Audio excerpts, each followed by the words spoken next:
are the steps that we will use to follow the capillary solder system.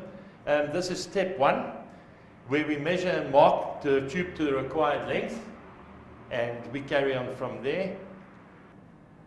Right, here's step 2, where we cut the tube end square to length. Right, step 3, remove all burrs with your reamer. Right, step 4, very important, clean the end of your tube.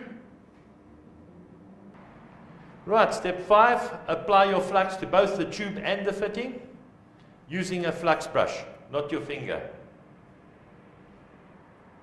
Right, step 6 is assembly, where you push your tube right into the back of the socket of the fitting.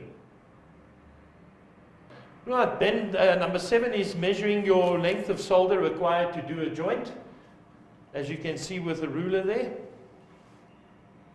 Right, step number 8, concentrate the heat on the center of the fitting and then over to the pipe, never at the mouth of the joint.